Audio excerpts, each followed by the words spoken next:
All right, we are recording, and welcome Sachin to Healing Hacks. And for those that don't know Sachin, we met through a mastermind group, Genius Network, and I'm excited to interview you because you have a ton of knowledge, and I've got to spend a little bit of time with you and get to hear this, but I also see it on Facebook, which if you don't follow him and you're into health, I would highly recommend following Sachin.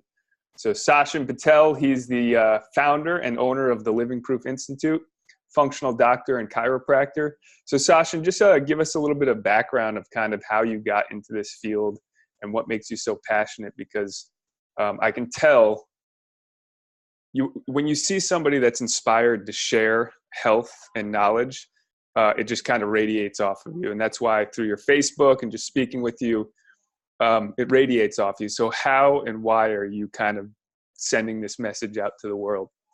Well, first of all, Ian, thanks for having me. I appreciate the opportunity to share with your tribe. And, thanks for allowing me to do what I love so much to do, which is share health information and knowledge and really empower people to live their best life. So that's really why I feel like I was put on this planet. And I think that anyone who you witness who's passionate about what they do, I would say is somebody who's found their purpose, which I would say you found your purpose. And that's why you're so passionate. And that's why we're even having this conversation, Right. because you want to share other people who are just as passionate as you are to help your tribe and help your community and help propagate this message as far and wide as possible. So I really appreciate the opportunity to share. And for those of you that are listening, I think that I acknowledge you for taking time out of your schedule. And I know how busy we all are, so this tells me that if you're listening to this, that health is a priority for you, and not only just basic health, right, but really optimal health, or the aspiration to live your best life. So congratulations, because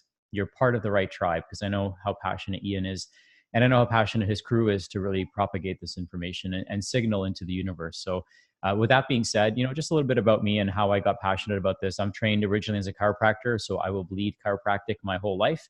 It's really the thing that I would attribute as the greatest gift in my life was chiropractic, because it shared with me a framework of looking at the human body as a beautiful instrument, and Mm, using it as a tool to heal itself, and also using it as a tool to create a better planet. And the current medical paradigm of the body is drastically different than that, right? So in right. chiropractic, we view the body as this amazing self-healing mechanism with a little bit of spirituality, or a lot of spirituality, depending on what your perspective is. But it's amazing what this body is capable of. And the medical system, bless its heart, it saved my life, my wife's life, my son's life, and Hmm. maybe even your life, or someone that Yeah. you love dearly. So there's definitely a need for that. But I think the paradigm through which that system views the body needs to change, because they view the body the as the as the flaw, right? They say that the Right. body's making the mistake, the body can't self-regulate, Hmm. but it's really not that. There's so much more to it, which I know we're going to get into as this interview progresses. But so chiropractic is really what gave me that paradigm perspective of what the body is, what it's capable of, and how beautiful it is, and how instrumental it is in the healing process. And so I then learned about functional medicine, because I was on the news and they did a story about elbow pain, and we were helping people with soft tissue injuries as a sports related chiropractor. And all of a sudden we had 80 people coming into our office, with only one of those people actually having elbow pain. The rest of them had chronic health issues, but they Wow. were just desperate to find help. And through interviewing these people, I realized a couple of things. One is that I didn't have the tools to help them, but I also realized that I didn't know where to refer them, because they'd already seen every doctor, every specialist that Yeah. they could. And so I realized that, hey, things happen for a reason. These people came to me into my life at this time for a reason. And I Hmm. started studying functional medicine at that time. And I realized that, hey, I can help these people. It's within my scope. It's just not within my training at this time. So I Right. took the training, and once you see something, once the brain stretches, it can't shrink again. And so I just saw so much more potential in my ability to contribute into the world. And I love the fact that, I can write one post, for example, and hundreds or thousands of people might see it. I could share a video and hundreds or thousands of people might see it. Right. I just love that capability that technology has offered us. And one thing my mom said to me when I was young is that, use your brains more than you use your hands. And so that's what I like to do now, is I like to use my Yeah. head more than I use my hands, because I can, leverage that so much more. If I'm working hands-on with people as a chiropractor, and there's nothing wrong with that, we need people doing that, then I Right. can only help one person at a time. And so if I want to help 100 people, I either in a day, it's going to be hard for me to do that as a chiropractor and provide the level of quality of care that I'd like to. So, but I can do a video and I can help hundreds of people. So I realized, through a variety of different, synchronicities in my life, that this is what I wanted to do. And I just love doing it. I wake up energized every day and excited to share. And I could go for hours telling you about my story, but I think that, I hope the passion that I have for this profession and this knowledge comes through in our interview. Yeah. So you actually help functional doctors now, right? So you're reaching like far and wide. And correct me if I'm wrong, because I saw this. Do you have an institute now, or in Africa as well? Are you helping people out in Africa? Yeah. So the mission is big, right? And the Yeah. project is huge. And we really want to help people who need the help. So we've created a few different elements of our organization. One is, we have clinics. So we help patients in our community, and, Yeah. even patients remotely through our clinical services. Well, we coach healthcare providers. And so this provides them with clinical coaching and mentorship, as well as business coaching and mentorship, because, I truly feel that right now healthcare doesn't have or like natural healthcare doesn't have a solutions issue. It has a marketing issue. So, Yeah. we teach practitioners how to get their message out there, how to Mhm. use the infrastructure and technology that's already been built, like podcasts and, Yeah. Facebook and Instagram, and really propagate their message far and wide. And Yeah. then, how to turn it into a business, because, there has to be an enterprise component to this. And I feel that, if we're doing a ton of good for people, then we should be making, an equivalent amount of revenue, right? Based Right. on the value that we deliver to people. And I feel like a lot of healthcare providers, because they're so beaten down by this model that every year they get paid less and less and less, and Hmm. more is expected of them, and their patients get sicker and sicker.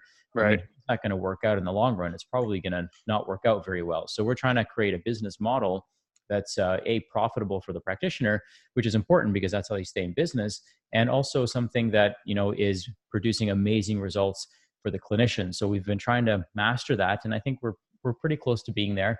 But Cool. it's our way of giving back, right? Is how do we make it so doctors win, patients win, and then communities win, and of course the practice has to win so it can stay in business and help more people.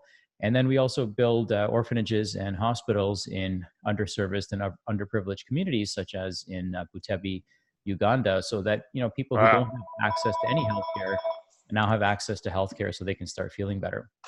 Awesome. That's amazing, man. That, Oh, that thank you.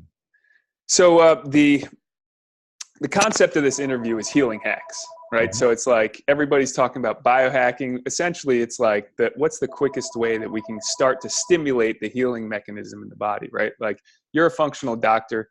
You don't actually heal anybody. You give them the tools, right, to help them in the process, and really they have to want it. So what would you say is the foundational principles? Like, I find in everything in life, there's like basic principles that are the structure for success in everything else. So when it comes to healing, what would you say are the foundational principles? Well, first and foremost, I would say mindset. And so there's, some key principles to mindset when it comes to health and just life in general. We have not really, many people have not really fully experienced or realized the potential of their own human mind. And what most people don't realize is that their central nervous system is being hijacked, right? It's hijacked Mm, by advertisers, it's hijacked by distractions, it's hijacked by, messages that are not true. Like, it's hijacked by, um, chemicals. chemicals, right? It's Yeah. hijacked by food. It's hijacked by so many different elements. And so if you Hmm. don't control your central nervous system, then you actually don't control your thoughts, right? So whoever controls your minds controls your thoughts, and we know thoughts become things. And so if you're not in control of your nervous system, the person that is, or the entity or the organization or the corporation that is going to actually literally be creating your reality for you. And so it's important that we understand how powerful the mind is. Yeah. So many times that part gets overlooked and people get stuck in the hardware, but it's really the software that makes the whole body work better. So if you had an old computer and you took it into a repair shop, they're not going to start immediately replacing all the hardware on it, right? They're going to check the software first to make sure, is the software even sending the right message? Is it updated? And by doing that, you're going to get the hardware working better, not over a period of months or years, but instantaneously the hardware is going to start working better because now that signal is taking place appropriately. So we're constantly sending a signal to our body, both consciously and unconsciously, and that determines really the function of our cells. Most people, because of their mindset, because of a hijacked nervous system, they live in a sympathetic dominant state. And so because of that sympathetic dominance, we're in a state of fight or flight constantly. Yep. And because of that fight or flight state, we actually don't send blood to the trunk, and we send it to our arms and legs. And what this creates is a decrease in blood flow to the vital organs in our trunk, which is the organs that we're trying to heal. So when people want to detoxify better, well, we don't just give them nutrients that support detoxification. We actually have to send function by blood flow and proper signaling to that organ. So at rest, for example, you're sending about 50% of your blood in your body to your kidneys and your liver. So that should tell us how important that organ function is. But when we're sympathetic dominant, which is most of the time, then what people are not realizing is you're only sending 5% of your blood to your liver and kidneys. And so what that means is there's a 95%, 90% decrease in the function of those organs just by putting people in a sympathetic dominant state. Yeah. Now, where does that sympathetic dominance come from? It comes from poor limbic programming. So our amygdala and our limbic brain basically make decisions for us based on our subconscious beliefs. So what that means is your value system, your belief system, what you believe to be true is going to then impact your physiology without even conscious control. So when information is coming into the brain, it goes into the limbic brain, which is part of our reptilian brain. It's the decision-making engine. And based on our belief systems and values and past experiences, it determines if we're going to have a stress response or not. So if you're programmed to think that the situation is stressful, even before you can consciously process what's happening, you already have a response, and that sends a signal right down your spinal cord and tells every cell in your body that we're under attack. So change the function of what you were doing, drop everything you're doing, we're under attack, so we've got to go in a state of fight or flight.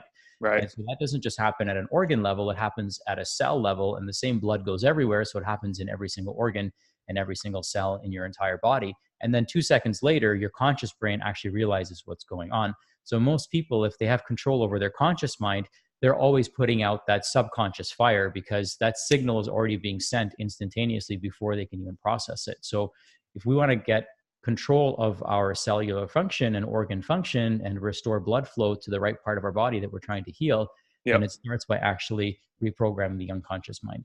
So that's awesome. Like that, because, people are looking for all different options, and really it comes down to that basic thing. Now, what would you say is the first step in reprogramming or having control of your central nervous system? Like, is there a first step to the process?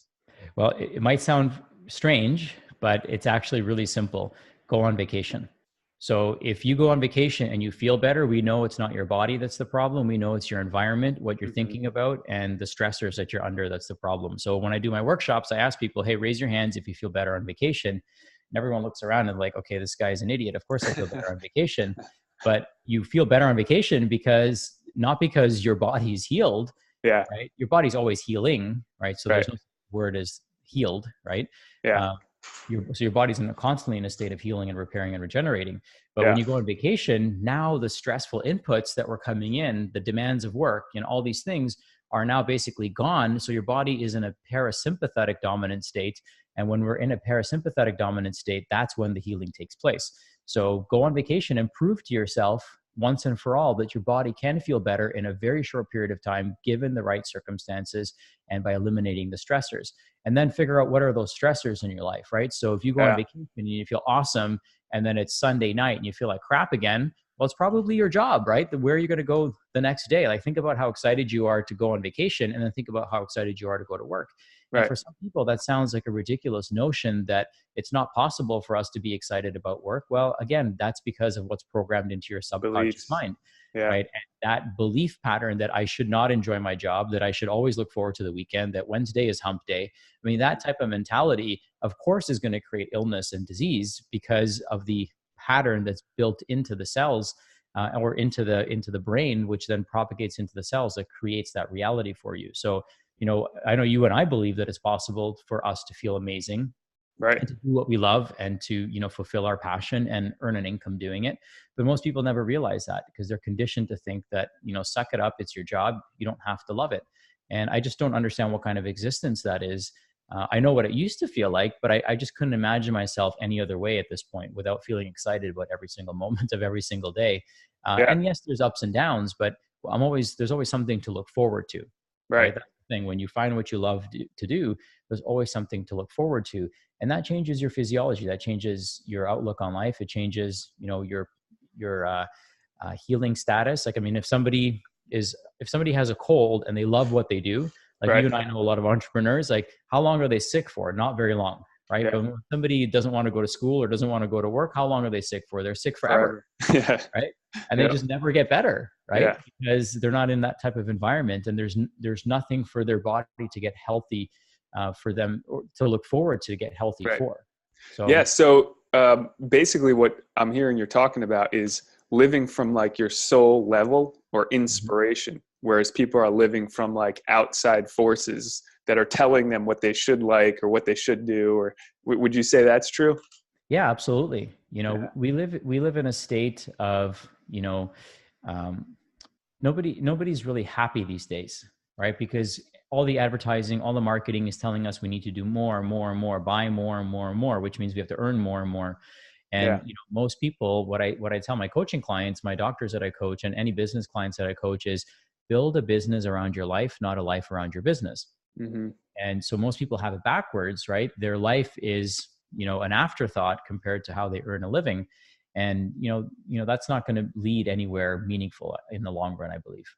Yeah. And I want to add also too, because some people might get the wrong perception. You're talking about a healthy vacation, right? Whereas some people, they take a vacation, then they drink like the whole time, and then they need a vacation from their vacation, and they come back to even more stress, more healing, right? Mhm. They need more of it. So Yeah, I mean, vacations ideally, and I'm going to assume that the people listening to this podcast, at least up to this point, are very mature, right? right. And there are people who are after health and can view vacation as a restorative process. I mean, Mm-hmm. you can drink any time of the year, you can drink any time of the week if you really wanted to, right? So Right. when you're on vacation, make your focus healing, restoration, regeneration. Sleep in, Mm-hmm. get some sun, just chill out, and if you want to check your email, like I understand I would check my email every day because I would come back, and maybe you too, to hundreds of emails, and Right. that's even more stressful to me. So I can knock them out in a few minutes every day, and then I don't have to worry about it. But find that balance, find what works for you, Yeah. and really get into that flow state, and see how much of that you can take back with you, Yeah. right? Some And of my best. Go that's ahead. what I wanted to throw that out there, because there's a disconnect just because you're talking about control of the nervous system. Hmm. And if there was one thing that took away control of the nervous system for me, and I don't know what your belief is, but alcohol is a nervous system depressant, right? So when people Right. think, oh, I can go on vacation, and then they're drinking even like 4 or 5 drinks a day, they're actually not getting in control of their nervous system, right? Right. Well, absolutely. I mean, somebody else has hijacked their nervous system to make them think that this is a good idea in the first place. Right. Right. So it's that belief system that, hey, I'm on vacation and let me see how much I can destroy my body, right? Right. Instead Right. of Yeah. heal and repair and regenerate my body. And the question is, what are we trying to escape, right? I think that, alcohol, especially high consumption of alcohol, is usually a coping mechanism of sorts, right? Somebody's Yep. coping with some sort of stressor, and it's causing them to depress their nervous system so they don't have to deal with these emotions necessarily.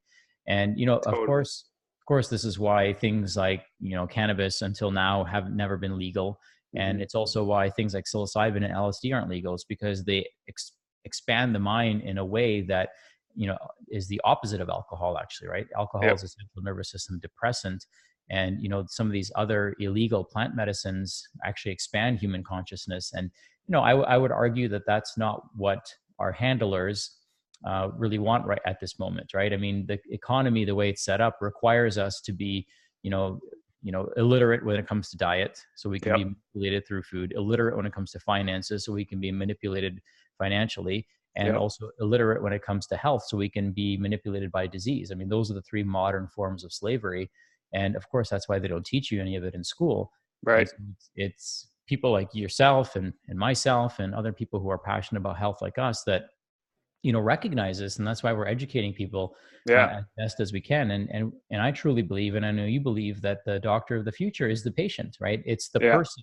I mean, you're your own pharmacy, right? Right. You make the right chemicals and hormones at the right time in the right dose every time, right? Right. Based on, the circumstances that you're under. You're your own surgeon, or your body's constantly repairing and regenerating itself, right? And so, we have this capability that nobody really wants us to know about, because if we were able to grow our own food, if we became financially responsible, and we became self-regulating when it came to our health, our entire economy would crumble. So Right. it's kind of sad when you think about it that way, but Yeah. it's where people are invested. I mean, that's where the whole stock market is invested. It's invested in illness and Yeah. financial destitution. Would you say that you were enslaved by some of these beliefs at one point in time? Because I know I was. Like Hmm. my sickness. There's a quote by Rumi. It says, the wound is where the light enters you." And so it Hmm. was my sickness that kind of woke me up from the slavery and the belief systems that I had that were causing the sickness. So can you give a little bit of how you kind of woke up? Because I would say part of what you're doing is waking people up, right? When I see your messages, I'm like, man, that's exactly in alignment with me. But there's a lot of people who don't have that belief, don't have that feeling. So what made you wake up? That's a tough question to answer with certainty. I think it's a series of events, and one of those events was, about 8 years ago now, before I started my current role, or current clinic, the Living Proof Institute. And that was, I was just kind of going through the motions. I Mm, thought that, okay, I'm going to work, I'm going to make money, I'm going to buy a house, I'm going to do all these things. And then one day, all of that was taken away from me because my employer they made some, critically bad decisions, and they owed me a back pay of over $60,000. So here I was, I had a house, I had a baby, I had a good job, at least on paper. I loved what I was doing, but I got caught in the trap, right? hmm. And I realized, like, wow, this is kind of all by design. Yeah. And so then I started doing the exact opposite. And I said, I wonder what happens if I do the opposite of this. And I started seeing the light, and started listening to books like Think and Grow Rich. I started listening to podcasts, right? Right. I started following people like Bruce Lipton. I just Yeah. understanding, how our biology works. And one of the biggest influences in my life was Dr. James Chestnut. And, some people may not know him. He's famous in the chiropractic, profession. And so he teaches a wellness certification program. And as I was leaving my old job as a sports chiropractor, this gentleman, Dr. Rick Yost, who still works at that clinic, I think he's taken it over now and very successful. He handed me a CD and he's like, I know you're into wellness. I want you to listen to this. And I listened to that CD over and over and over and over Oh, again. And it changed my paradigm. It changed the perspective that I had. And I realized that I had so much more to offer the world, besides what I was doing. And again, there's nothing wrong with that, yeah. but it just wasn't my calling. And so I realized that I have this potential, just like you do, and many of us do, Right. to help thousands and tens of thousands and maybe millions of Billions people. of people. Yeah. And What was that so CD? it's called, it's The Science of Wellness, Okay. and it's Dr. James Chestnut. So I'll see if I could find you the exact link. Um, That would be and then, cool. yeah, you can listen to it.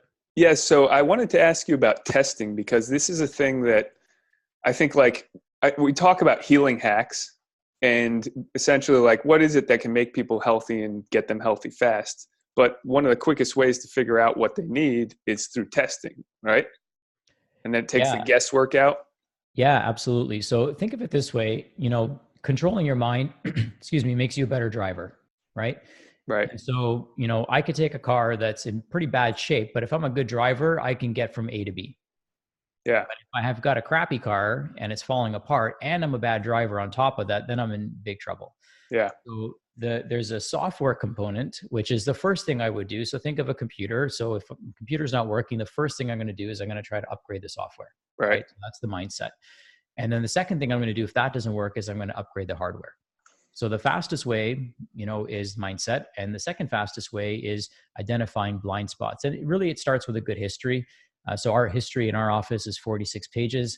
It's very detailed. It's very thorough. We want to know as much as we can about you so that we could make better decisions. And that's what you're hiring us to do, is help you make better decisions. Right. And also get an understanding of where to test you.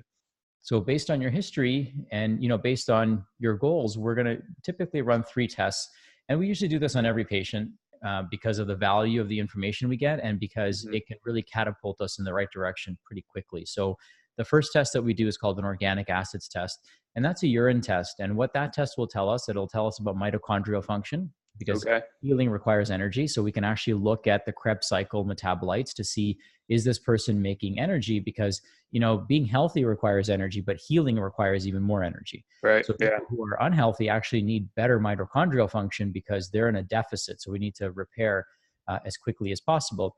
And every cell in your body except red blood cells has mitochondria. So if I can improve mitochondrial function, then I can improve the function of every cell, and every cell is made up of organs, or every organ is made up of cells. So now I can improve the function of every organ, and every system is made up of organs. So now I can improve the function of every system in the body, but by changing that one thing.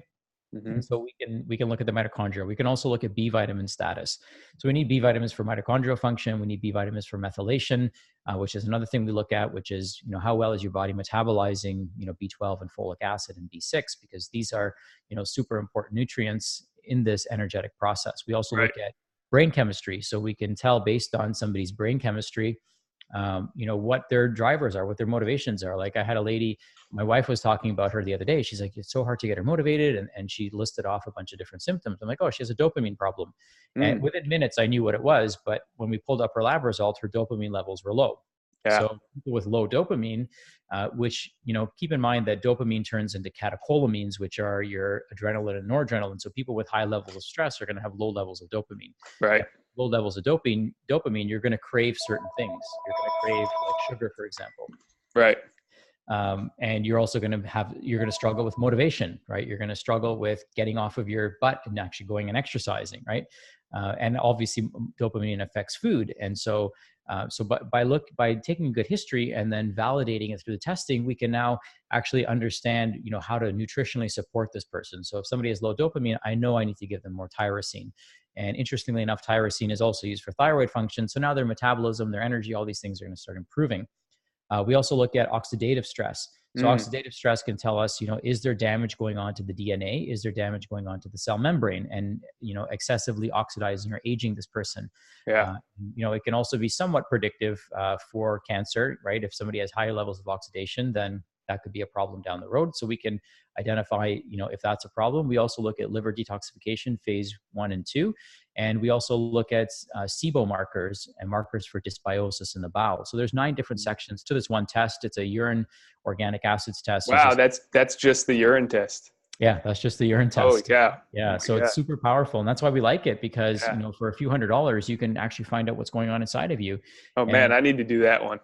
Yeah, it's epic, and so you can learn so much about yourself, and so that's why we love that test. The second test that we recommend is a stool test. So, what happens in your bowel is supposed to stay in your bowel, ideally, right? Unless you have something called leaky gut or intestinal hyperpermeability.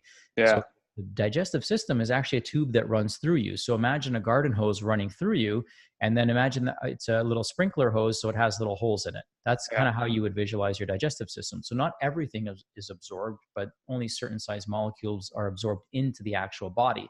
The rest of it actually goes right through you. Okay? And so, it's technically outside of you. And so one of the things we have to realize is what's going on in there is vital, because that's an interface between your inside world and outside world. So if you've got a lot of overgrowth of bacteria, if you've got an undergrowth of beneficial bacteria, think of it like a garden, right? We want a beautiful garden down there, not a weed lot. Right. And so, what we eat matters, how well we digest matters, how well we chew matters. There's all these different elements that are important to maintaining healthy digestion. But the stool test is going to tell us, what is the status of the microbiome, which is our gut bacteria and represents 70% of our immune function and 90% of the cells in our body. Is there any parasites, or is there any yeast overgrowth, or is there any bacterial overgrowth that is triggering the immune system? Now, quick question on the parasites. Hmm. So from what I've read, there's some parasites that are like, they're actually denied that they're real, or they Hmm. won't even be tested for. Is this like, have you heard of that? I mean, Yeah. there's parasites that are real that they say aren't real, basically. Well, I think a lot of times they don't view them as immediate threats to Okay. people's health. Okay. And so, keep in mind, a lot of parasites are what we call stealth parasites. So they can create symptoms elsewhere in the body. Yeah. So somebody might, have a parasite and they might not have any GI distress. That's a Hmm. stealth parasite. They might have joint pain, right? Or they Hmm. might have an autoimmune disease that's being triggered by this chronic inflammatory and immune stressor. Yeah. So, we look at parasites, and some of them can be symbiotic, so some of them can be beneficial for us, and some Right. of them can actually keep our immune system in check because we live in such a sterilized environment, right? If you test the gut of people who live in foreign countries, I think about it this way: like if somebody travels to India and they get traveler's diarrhea, the people who live locally are They drinking have the it. same water, right? They're Yeah. actually drinking, and eating that food, and they seem to do fine, and it's because they have a balanced ecosystem. Right. When you have a hyper sterile human being who's going into a multitude, or now being exposed to a multitude of different pathogens and bacteria, and they don't have a counteractive biology or microbiome, then they're going to be in trouble. Yeah. And so, so these are the things that we want to identify in these individuals. So in one person, it might not be a problem because they've got a defense system built into their microbiome. In another person, like let's say me or you, who lives in a pretty clean environment, a pretty sterile environment, relatively speaking, we're Yeah. going to be in trouble. And is it the parasite that's a problem, or is it our lack of coping mechanisms, or is it the lack of diversity of our microbiome that's actually creating that challenge for us? Or So we is want the to. innate immune system just so weakened that it Mhm. can't overcome the parasite? Yeah, I mean, think about it this way: if you kept a child in a sterile room and didn't expose them to anything for a few years, and then took them to the mall, they would have no immune system, Right. right? They Yeah. would they would get sick, and they would probably die very quickly because their body doesn't know what to do. It's getting all this exposure all at once, It's and they're in overwhelming. trouble. It's overwhelming, exactly. Yeah. Cool. Well, the next thing I wanted to talk to you about. So, Wait, so hang on. kind of finish that. Yeah, finish that Yeah, test. Sorry yeah. about that. Go ahead. That's okay. That's okay. I just want to make sure that the listeners get the full information. So we look for Yeah. stealth infections. We look at, how well are you digesting your food? We look for bacterial overgrowths and undergrowths. And then we know, is there something interfering with your optimal health? Parasites and yeast and things like that can rob us of things like iron. So a lot of times when somebody comes in and they're taking iron supplements, they're, eating meat, and they're doing all the right things, but their iron levels aren't going up. Well, we have Yeah. to remind them that, hey, parasites and pathogens and bacteria also need iron, and they eat first. So remember, food goes through the tube, the bacteria lives inside the tube, so they eat first, and what we typically get is leftovers. Healthy bacteria in your gut is going to create healthy waste products, and it's going to create nutrients for the digestive system. Unhealthy bacteria is going to create toxic waste products, and that's going to create chronic inflammation. So Yeah. digestive health is vital, and so that's why we want to look at it. And we can't necessarily measure that through blood or urine because most of the function is staying within the bowel. So Hmm. that's why stool testing is super important. And then the third test is actually super valuable in my opinion because it looks at DNA, and it looks at something called genomics. So we're not looking at Yeah. single markers of DNA, we're looking at entire mosaics and patterns in somebody's DNA, and then we're able to create better, we can create customized nutrients for these individuals. We can modify their diet and lifestyle. We can tell them how to dose their vitamin D, for example, large bolus doses or small micro doses throughout the day. Yeah. So different things that we can learn from that. And the thing I like about genetic testing, even more so than the other two tests that I mentioned, is you only ever have to do it once. So it's a test that you do once, you never have to do it again because those parameters aren't necessarily going to change. And you can make, significant, you can make some really important choices about, how you live your life, understand your emotional genomics better, understand your decision making skills and capabilities, understand your detoxification pathways better, and also understand your hormone pathways better. So it's pretty cool what you can learn about yourself and how you can implement that into many different areas of your life, not just, curing or reversing a disease, but really optimizing your function as a human being. Awesome. That's actually the question that I had, which is I did a genetics DNA test, and it basically told me, hey, you should take more of these tests. So it like gave a basic overview. So with the test that you're talking about actually break down, like for example, it said for me, like, I need to look at 4-OH estradiol and get that evaluated and possibly medical intervention. So I'm like in that process now. So when you do the genetic testing, is it telling you about all that, or do you have to possibly go take other tests to find out more information? So what it's probably measuring, and you really have to look at the whole picture. So, Yeah. if you have poor 4-hydroxy metabolism, and that's Yeah. the type of estrogen that creates problems in terms of like things like breast cancer. Okay. Um, the question then becomes above that becomes, how much estrogen are you actually making? Hmm. Right? And so we'd want to know that, because if you're not making a lot, if you're not very androgenic, if you're not making a lot of androgen hormones, then Yeah. that number might not matter as much. But if you're somebody who's, let's say, turning a ton of your testosterone into estrogen, and then it's pooling in the 4-hydroxy area, then that could be a potential problem. So we'd want to know, like, we'd Gotcha. want to go up the chain and look at the whole, and that's what genomics is, right? So Yeah. genetics is looking at just one line of code. Mm. Genomics is looking at that whole section of code. Yeah. And kind of reading the entire chapter, not just looking at one word. Okay. So So that's what we're basically, I looking got at. to get your tests done on myself. Well, I mean, see, here's the thing. These are the tests that we recommend Yeah. to our patients. These are the tests that we have doctors doing on themselves, Yeah. and they're blown away when they learn this information. We've got a lot of entrepreneurs that are running these labs on themselves because it helps Yeah. them understand their behavioral genomics. My wife and I, for example, it really helped us even improve our relationships with each other, or relationship with each other, because what I learned about her is that she's a slow metabolizer of emotions, and I'm a Mm. fast metabolizer of emotions, which means that I can let go of things very quickly, whereas she holds on to things. Ah. And at first it was very frustrating for both of us, because she's like, Yeah. why aren't you mad about this? I'm like, mad about what? I wouldn't even know what I was supposed to be mad about, right? Because it would Yeah. just emotionally metabolize it so quickly, Yeah. and that would actually get her fired up, Yeah. and what would get me fired up is, why are you so mad about this still? Like, I don't understand. Like, I completely let it go. And then when we realized this about each other, we were a little bit more forgiving, right? Yeah. We didn't take it personally anymore. It's just like, hey, this is how you're wired. I Yep. get it. And you're not being a jerk, right? So Yep. so it can help with optimizing relationships, and also your relationship with yourself. So one of the things that I learned about me, and this actually shows up on my organic acids testing as well, but now I understand it's genetic versus being a nutrient deficiency Okay.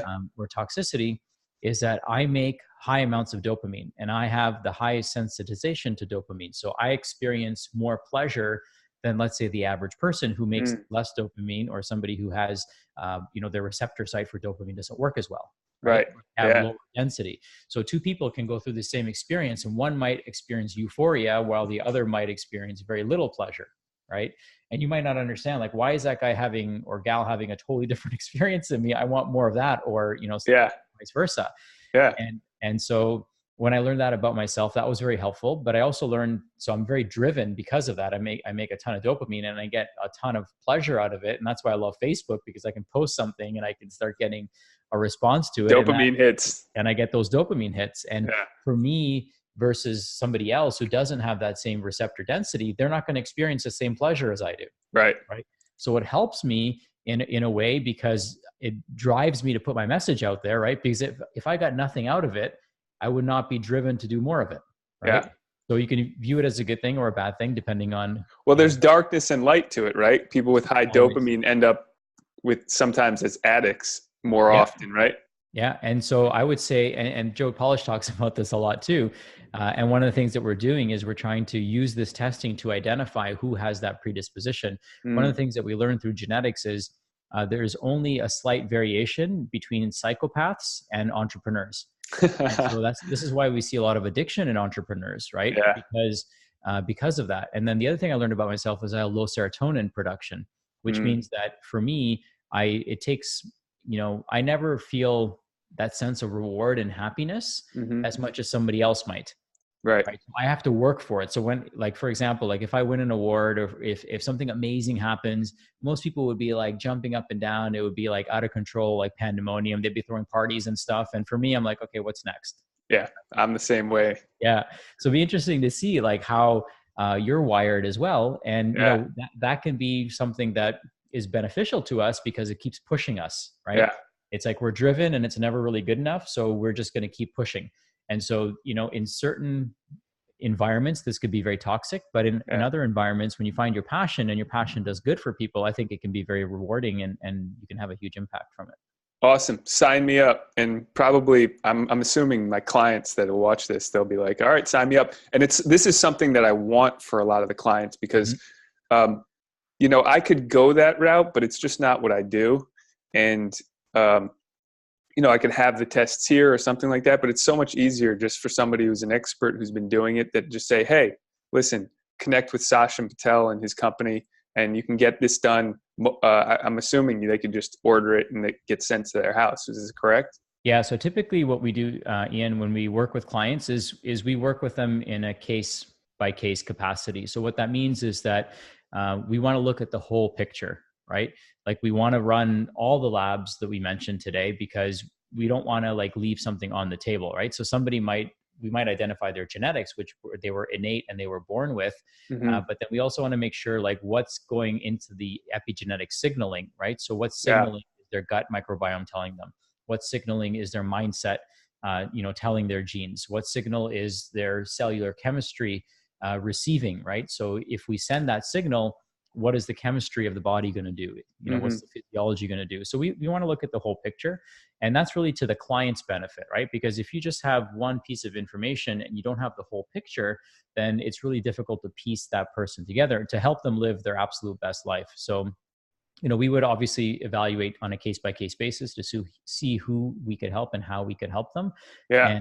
And we're happy to do that for anyone who's listening to this. We actually have a free service where we, set up a 20-minute call, and that allows us to identify what the person's goals are and, really figure out, okay, what's the best way to allocate your resources and time to make sure that you're getting the best results possible. Yeah. Genetic testing is great. Like, I spoke at a men's conference, and we had like everyone there like order the kits. I brought 50 kits with me, and there were only like 37 guys there, and we were like people wanted more. They wanted for their kids, they wanted it for their That's what I'm thinking. For their spouses. Like it was gangbusters. And so one of the cool things about genetic testing is, like I said earlier, is you only ever have to do it once, and it's something that allows you to make important decisions for yourself as well. And that's one of my favorite tests because of that. So would someone stop taking supplements before they do the test? For example, like if I'm taking nanoglutathione or something and it affects my glutathione markers on the test, so should I just stop taking it before? Yeah. So typically if you're going to run the organic acids test, then we suggest that you stop taking supplements anywhere from 3 days to a week prior, so we can get a nice clean baseline for you. Unless the goal is for you to continue to take the product, right? So if you say, hey, I'm never going to stop taking my multivitamin, so test me taking my multivitamin, then we can do that as well. So we can identify, what is your baseline? So you can say, hey, this is my baseline. These are the things I take every day. I want to see what it's doing for me. And then I want to fill in the blanks, if I'm deficient in anything. Or you might say, hey, I just want a clean slate. And, I'll stop taking everything for 3 to 7 days and then run the labs. And then using that data, you can then actually formulate a custom protocol for you. So now you know what you're taking based on what your body actually needs. Because if too much of something, yes, there's not a toxicity to it, but you're spending money on something that you may not need. And that means you're also not spending on something that you do need. Gotcha. Awesome. I'm definitely going to do that. And I probably will sign my family up for it as well. So the other thing I wanted to talk to you about, which you mentioned before, which is psilocybin, and then in general is mushrooms, because I think both you and I have a passion for these.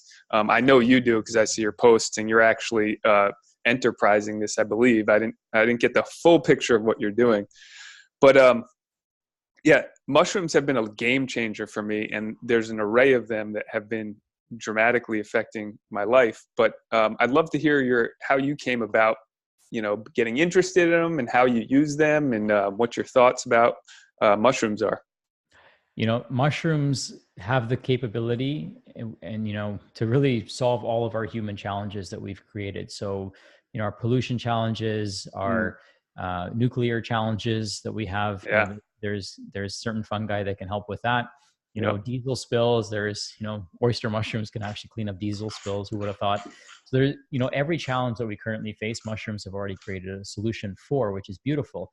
Now, mushrooms is not something we learn about in school. There's very little coverage of it, even in nutritional training. And most people's understanding of mushrooms are probably limited to, things like truffles and oysters and portobello and shiitake and, some of those mushrooms. But there's actually medicinal mushrooms, and there's a fine line, right? I believe that any mushroom can be medicinal depending on how you define medicinal. It's all in the dosage, right? Well, it's in the dosage and it's in the perspective too, right? If something's healing your body, then it's probably medicinal, right? So even all healthy food, I would consider medicinal, but specific mushrooms, which are non-culinary mushrooms, such as, turkey tail, such as reishi, such as chaga, such as lion's mane and cordyceps, people don't typically eat those mushrooms on a daily basis or put them on their pizza. Yeah. They're used medicinally. They tend to be very bitter in some cases, like reishi. So Yeah. they're used as, therapeutic mushrooms. So those 5 are actually my favorite. I take them in a powdered blend every day. I also drink a coffee that's infused with reishi mushrooms. And that's really where my journey started. I started, working with this company, and, they were putting, reishi mushroom into coffee.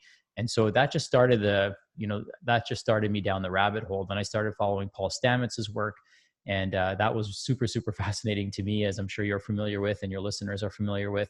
Right. And then I started using certain medicinal mushrooms and ceremonial mushrooms for, just exploring human consciousness. And that really blew my mind wide open. And it started, I started looking at the world from a completely different way. I started having more compassion, more empathy.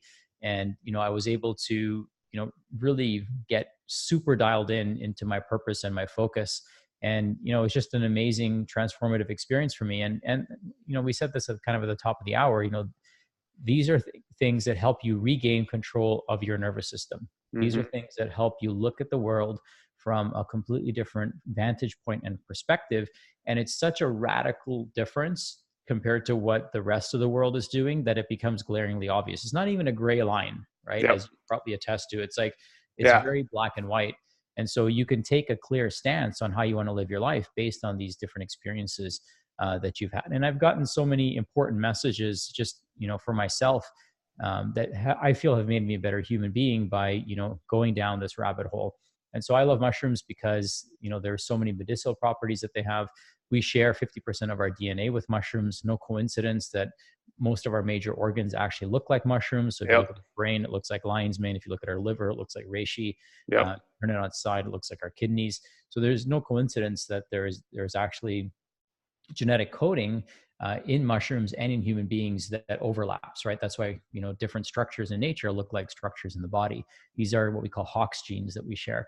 And then, metaphorically, it's so cool what the mycelium does in the forest, what the mushrooms do, what the fruiting bodies do in the forest, what the spores do, and how they can help us. The mycelium, for example, is the nervous system, immune system, digestive system, and lungs of the forest. And it's the original internet, as we call it. And it's how the forest shares resources with itself. And so what's cool about, being the lungs, the immune system, digestive system, and nervous system is that that's what it heals in us. So there's coding, there's like software coded into, that mycelium that's similar to what the software is coded into our own bodies. It's also not a coincidence that when the mycelium turns into the fruiting body, it's essentially detoxifying the forest. It's taking hydrocarbons and turning them into carbohydrates. So it's no wonder something like reishi looks like your liver, and your liver is also a detoxification organ, right? Yeah. So there's that similarity there, and you can see it. It's all kind of in plain sight. When you see turkey tail, like, when you see tree stumps and you see turkey tail growing on that tree, right? It's so beautiful when you think of it metaphorically that, hey, this tree stump is going to be dissolved silently, right? And it's going to be turned into medicine actually for human beings without damaging any of the rest of the forest. So if you think of chemotherapy, I mean, this is what we're trying to accomplish, right? We're trying to take dead tissue and rotting tissue that is no longer serving us, and we're trying to safely remove it And in fact, we're not just turning it into something that's toxic and damaging, we're turning it into medicine for other species. So it's kind of our goal, isn't it, to have a medical system that's capable of doing this. Imagine we could administer some sort of intervention to somebody that specifically targets the tissues that we no longer need or are no longer serving us, and turn them into a higher form, higher vibration of itself, and silently, dissolve these problems away. And that's what turkey tail does for breast cancer, right? It does that. Reishi does that as well. And there's so much research that's showing the benefits of it. And what we're learning, and what I've learned, we talked about earlier as well, is software, is that this is software for your body. It's not just hardware for your body, it's software. And that's why, we could take psilocybin mushrooms and it upgrades our mind instantly. Right. Which then results in a hardware upgrade down the road. This is why we can take something like reishi, and it's the mushroom of spiritual consciousness. So we can increase our spiritual connection almost instantaneously, and start feeling better and more enlightened almost instantaneously. So it's viewed as a software. And so here's what medicine does, is medicine will identify these ancient mushrooms that have been used medicinally for thousands of years. And they'll, because of the patenting laws, they'll try to extract certain compounds from the mushroom, isolate them, and use them in research. And so what they're finding is that the whole mushroom works so much better than isolating fragments of it. And it's just like software, right? So if I take software and I take 10 lines of software, but there's 1,000 lines of code, that software is not going to run the same. For me to even try to think that it will is absolutely ridiculous. So when it's like a machine where it has to have the working parts all functioning together. Exactly. So it's 70% of drugs actually come from plants and from nature.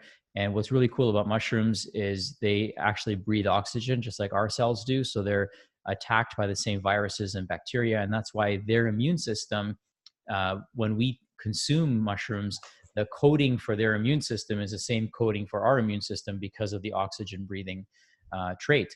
So there's so much cool things when you think about it. It's like really, really fascinating, and they're very safe. They're very accessible. They're very inexpensive, and they can be grown very easily. So there's actually almost no environmental impact from growing them either. Man, that is profound. Like the way that you just described that and like so eloquently put it, I hope that the listeners really get an understanding of like how to integrate these into your life and the impact it can have. Because for me, hands down, psilocybin was a life changer. I mean, like it was the way I interact with my family, the way I interact with other people, it completely changed. I had some probably brain damage from the healing, the sickness that I went through, and over toxicity. And I had this whole crazy thing happen to me where it almost took me out. It almost killed me.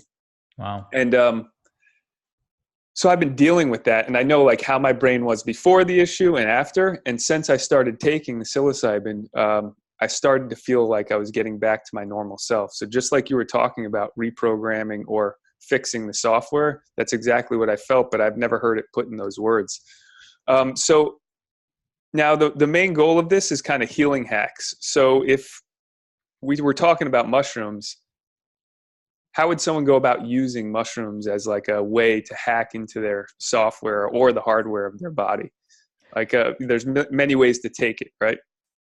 Yeah. So are you specifically referring to psilocybin or just mushrooms in general? Mushrooms in general, or either one, you can break it down. Yeah. So I feel like if you're going to take psilocybin, or if you're going to do a ceremonial journey with psilocybin, it's probably best to do it in a facilitated location. So I don't know where that is for you. You'll have to find that out on your own.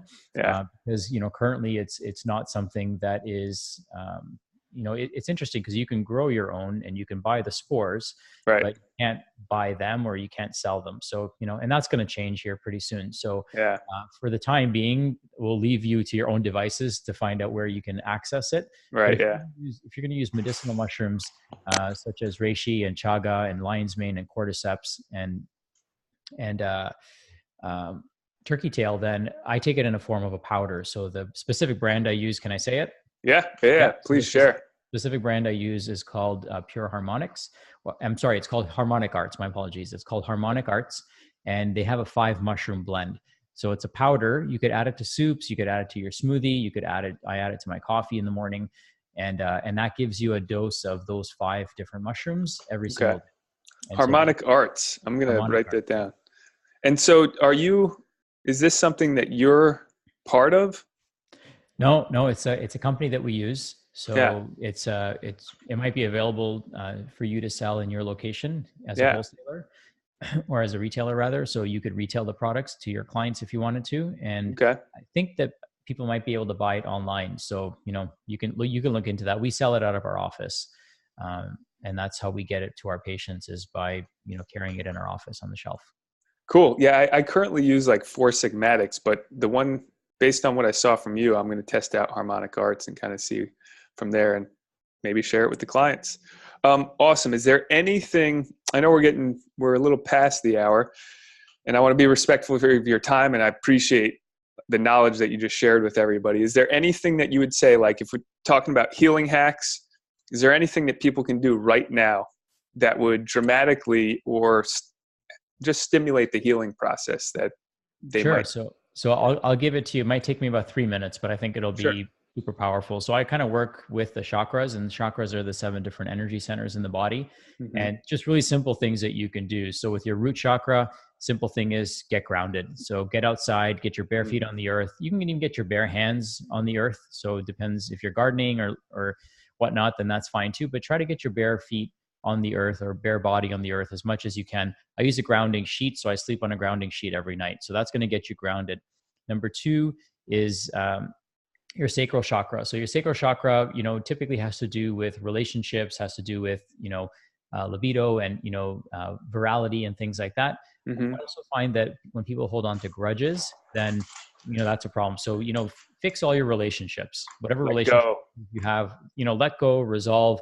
That Yeah. person who did that thing to you 5 years ago is probably not the same person anymore. Yeah. And the only location where that same person who they were 5 years ago exists is in your own mind, right? So, there's no sense in recreating that if you can let it go and create resolution there. The 3rd chakra is your solar plexus. So that's going to be your bowel. And so there's 5 things that you want to do when it comes to better digestion. First thing is choose the right foods for your body and for your goals. Don't eat for who you are, eat for who you want to be. Second one is to chew that food. So chewing your food is super important. It gets your body into a parasympathetic state, but it also breaks open the food so that you can get the nutrition out of the plants that you eat. The next one is to chill. So you want to be in a relaxed parasympathetic state, sitting while you're eating, because we want to send more blood to the gut. If you're walking around or if you're stressed out, you're not sending blood to your digestive system. So how are you going to digest that food? Yeah. The next one is to cherish. And so cherish means, have gratitude for that food. I mean, a lot of hands had to touch that food before it ended up on your plate. Mm-hmm. And the intention that goes into that food sometimes can be questionable, right? But you can put a good intention into it. So, spend a few minutes of gratitude or a few moments of gratitude, and that helps you get into a relaxed state. And the last one is to check. So check your bowels every day. Every time you go to the bathroom, just take a quick peek, make sure there's nothing suspicious. And then at least annually check your bowel with a stool test. So I annually get stool tests, and my whole family does, using the same test that we talked about earlier today. And so those are the 5 C's of digestion. Next one is your heart. So your 4th chakra is your heart, and that's really following your heart, right? Do you live in a state of bliss? Do you love what you do? Because if you do, then you're going to feel passionate about every single morning. You're going to feel excited about every single morning. You're not going to be dragging yourself out of bed. You're going to get magnetized out of bed by living in your purpose, right? And then, of course, love, right? So we should be empathetic and compassionate and loving towards others, but also loving towards ourselves. Right. Next one is your throat chakra. So number 5. And the thing with your throat chakra is you want to make sure you're speaking your truth, Right. speaking your voice, and just even, getting energy into that area by speaking, by humming, by chanting, by singing, by saying words like Om, deep breathing. Those are things Stimulating the vagal nerve. Right. So your throat chakra sits right where your thyroid is and right where your vagal nerve, exits the spinal, the brainstem. So this is an area to stimulate as well. And then the next one is your 6th chakra, which is your 3rd eye. And so this is where we really tune into our intuition. And most people, if you're really tuned in, then you're going to start listening to your intuition. It's always right, as we've probably all witnessed and can attest to. So start getting more in alignment with your intuition.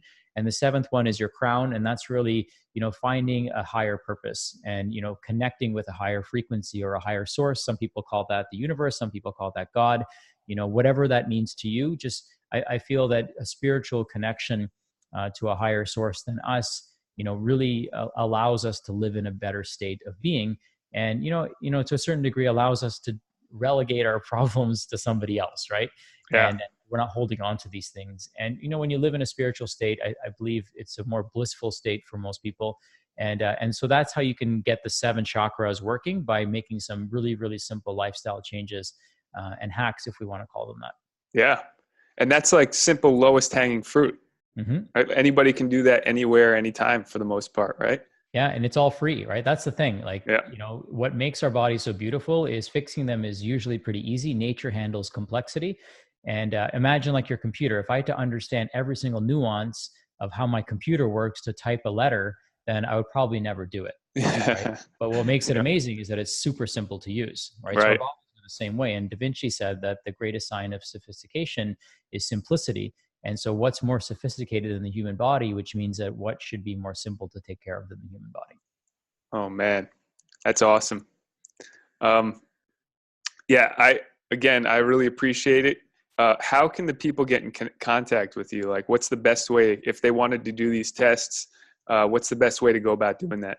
Yeah. So first things first is, if you go to becomelivingproof.com, that'll take you to kind of our start here page. And then it'll give you a few options, whether you want to schedule a consultation to speak with somebody, whether you want to join our free 30-day program, or whether you want to join our online community. So all of those are absolutely free to get your journey started. A lot of people love our 30-day program because it allows them to start doing some of these more low-hanging fruits and start at least moving their health in the right direction. I would imagine that somebody who's listening to this, at least this far in, might be doing many of those things, but it's a kind of a gentle reminder and nudge to make sure that they're doing those things. If they do want to schedule a consultation with one of our clinicians, then they're more than welcome to do that. We love working with people who are entrepreneurial, people who are, really pursuing their health for the right reasons. Right. And really trying to, take it to the next level, right? Not just grab the edge of the pool to prevent themselves from drowning.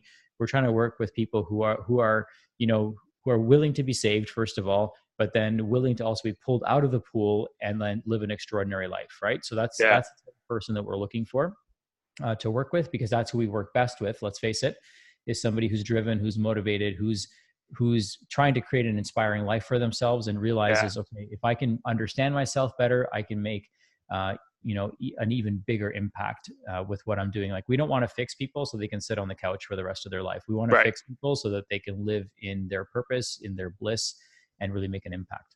Totally. Sign me up. I'm definitely going to do those tests because one, I need them, to be honest. Like, I need to find out what's going on inside my body. So anybody listening, if you're still listening, Sachin Patel, sign up. Livingproof.com, was it? Becomelivingproof.com? Becomelivingproof.com.